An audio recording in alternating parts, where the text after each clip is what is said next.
teacher, author of the YA series The Lucia Chronicles and the upcoming YA series The Elementals. This is a middle grades book review for the sequel to Serafina and the Black Cloak, and that is Serafina and the Twisted Staff. And can we just take a moment to love on this cover?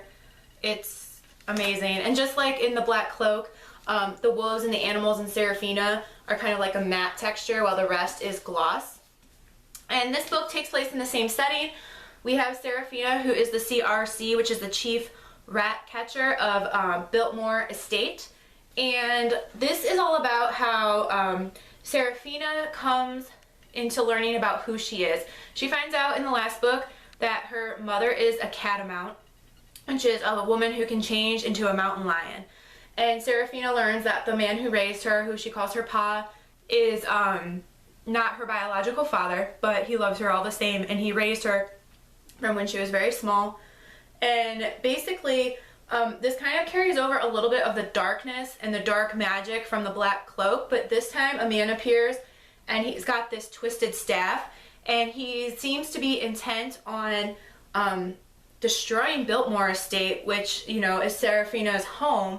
And in this book, she, you know, in the previous book she lived in the basement, and in this book she kind of starts interacting more with the people on the other floors of the house. And she still has her friend, I believe his name is Braden. At least that's how I've been pronouncing it while I read.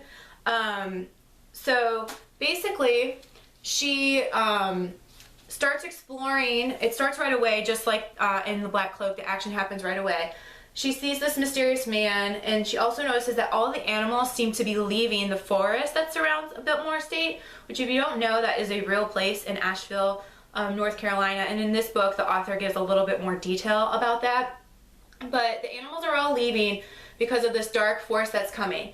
And her mother kind of says, you know, Serafina realizes she can't change, and that so she's a catamount, but she's been human too long.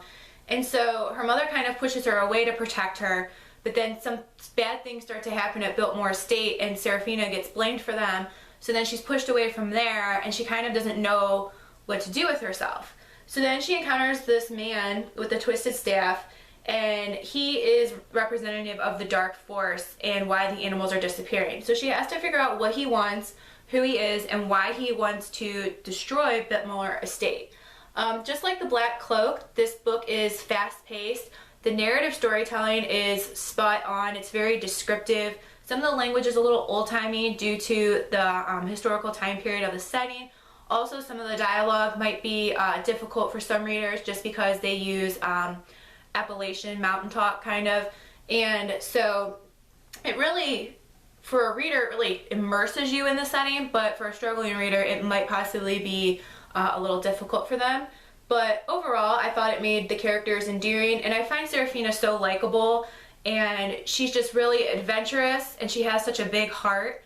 So, and she's very brave. I just really enjoy these books. So I would say if you're a teacher, this is probably a book you may want to use in your language arts classroom. If you're a parent or teacher and have some reluctant readers, this might be a book that interests them. Of course, start with the Black Cloak. So you may want to check out my video on that, which I'll post a link in this video to that video. But it's a little long. I think it was about 320 pages or so. Overall though, I really liked it, and the ending is kind of ambiguous. It's kind of, it could be a cliffhanger, but it could also be just like an ambiguous ending. So I thought this was only going to be 2 books, but perhaps it's going to be a series. And if it is going to be a series, I definitely plan on reading the next one. Otherwise, it would also be, if this is the ending, or even if it's not, it would probably be a really good writing assignment to take that ending and kind of take it a step further and rewrite it. So that would work well for students, or if you are working on writing with your own children. So this is Serafina and the Twisted Staff. It's published by Disney Hyperion, and the author is Robert Beatty. Yeah, CRC, Serafina, the chief rat catcher. In the meanwhile, happy reading. Oh, I didn't tell you, it's 4 stars for sure. 4 stars here. In the meanwhile, happy reading and happy writing.